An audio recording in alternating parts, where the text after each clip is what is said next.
let's talk a little bit about oxidation numbers.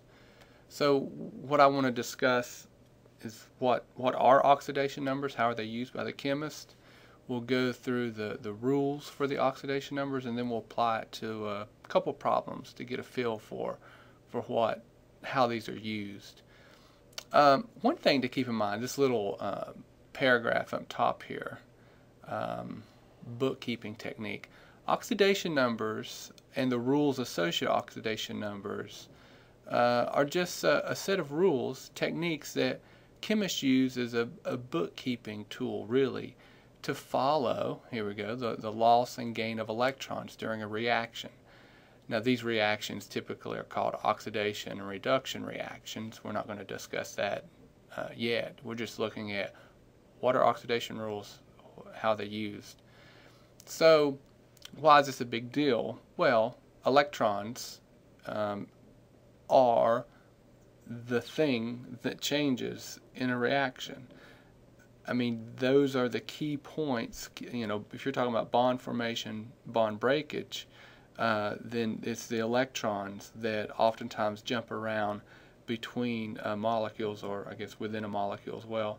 So having a way to keep track of where they're going and where they're coming from is very useful. Now, for us, we just want to learn the rules of oxidation numbers and how to apply them. And depending on the website you look at, depending on the textbook you see, there are an endless number of ways to present this information.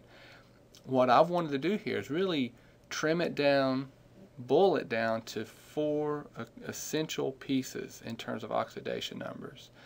And I've given little examples throughout just to get a feel for what I'm talking about here. For example, the oxidation number is going to be 0 for any element in either its elemental form or an allotrope. So an allotrope, like allotrope of carbon. Carbon can show up in nature a variety of different ways in the pure form. One would be graphite, one would be diamond. There's 2 examples. Both of those compounds, or both of those elements I should say, is just carbon, but they're dramatically different in appearance and in physical and chemical properties. Those are allotropes, where you have like oxygen. There's 2 examples of oxygen. You can find it in nature as O2, and you can find it in nature as ozone. These are allotropes of oxygen. So any elemental form or allotrope of oxygen, of any element, those atoms' oxidation number we say is 0. It's sort of like a starting point. It's a reference point that we use to then start gauging how reactions take place.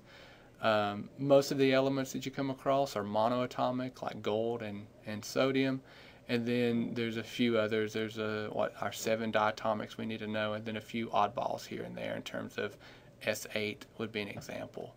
All of these atoms in this notation, oxidation number is 0. Now, a vast majority of what you're going to see are monoatomic ions. And in this case, the charge is going to equal the oxidation number. That's the key point here. So, like for example, that could be just a monoatomic ion that's just sort of free-floating, if you will, this is presented to you. And I would say, okay, I got a monoatomic ion here with a -1 charge, therefore its oxidation number is -1. So sort of in these 2 examples, the oxidation number is equaling the charge for the sample. And that is common with a lot of them. But remember, oxidation number, it's a tool. It's a technique used to follow electron flow. And so down here we'll see that the trend of charge equaling oxidation number is going to be broken down here when we start looking at especially polyatomic ions. Now these monoatomics, it may be more than just a free-floating ion. It could be something like different ions embedded within a salt formula, like sodium chloride. So in this salt formula, sodium is coming in a +1 charge, therefore its oxidation number is +1. Chlorine is coming in the form of chloride, which is Cl negative, and its oxidation number is -1. Let me just clean that up. There you can see the Cl negative for chloride in that example. Now, Rule 3, I think these two are really the biggies when it comes to students having difficulty with oxidation number and as well as applying oxidation number. These two become very important as we go through these examples. Okay, what are we looking at? Well, one thing to note is that these rules especially apply to polyatomics and molecules. I mean, we've already talked about elemental forms and monoatomic ions, and really, sort of a quick run through in my head about what else is out there. Well, it's these two. It's polyatomic ions and molecules. And this next part of the sentence here, the oxidation number equals the charge of the element's most common ionic form. It actually ties in considerably to rule number 2. But there's two specific examples that are important here, and that's the case for oxygen and hydrogen. So notice, if we just quickly read this, in polyatomics and molecules, we're going to see oxygen carrying on a negative 2 oxidation number, and hydrogen is going to be carrying a +1 oxidation number. The reason why we've stated these two rules in this fashion kind of relates to the fact that the oxide ion, oxygen's most common ion that you're going to see in nature is oxygen with a -2 charge, oxide. Hydrogen, one of the more common ones for hydrogen, is when it's presented just as a proton with it carrying a positive charge. And so again, these two sub-rules here do tie in with this idea of the charge of monoatomics. Now what we have to keep in mind is that these oxygen and hydrogen atoms are actually going to be embedded within a molecular formula. And so we're not strictly using the oxidation number of the monoatomic when we apply these two rules. And I'll show you what I mean by that in just a second. Okay, so a couple of exceptions to note. Occasionally you might run across the peroxide ion, like in the case, for example, hydrogen peroxide.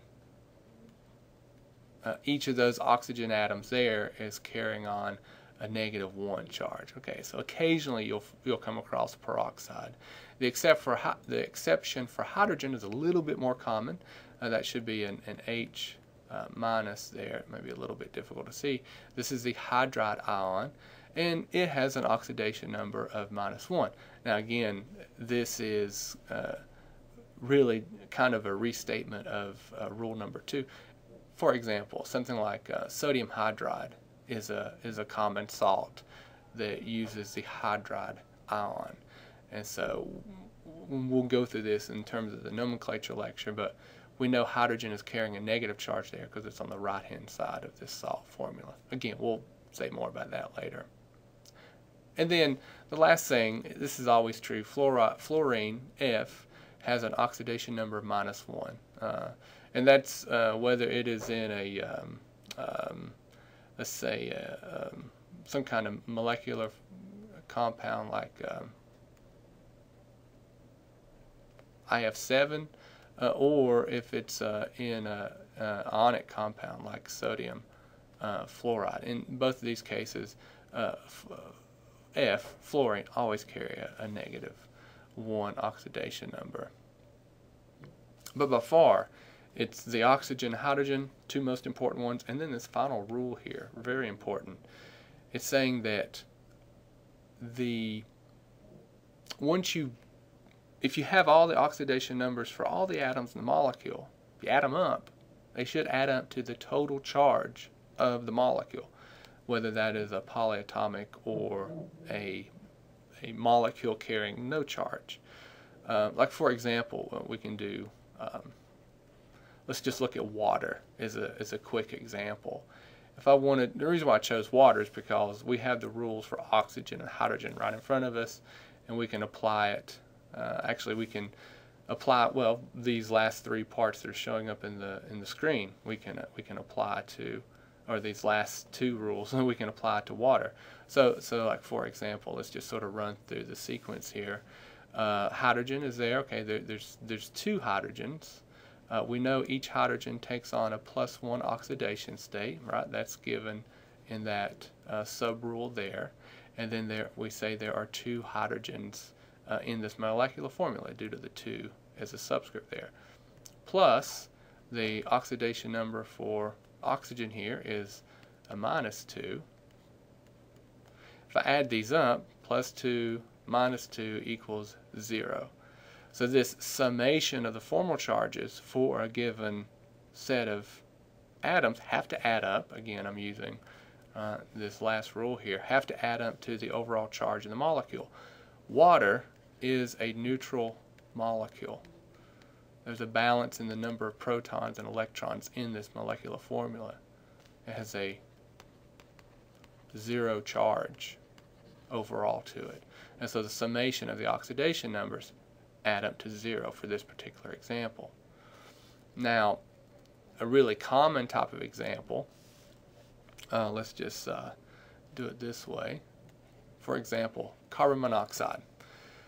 In these examples, if we're applying those rules, again, if we just sort of do the quick oxygen -2, hydrogen +1, and then I'm going to say sum of oxidation numbers must equal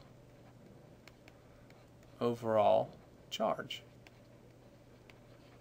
I mean, these 3 points are the key things that you need to remember.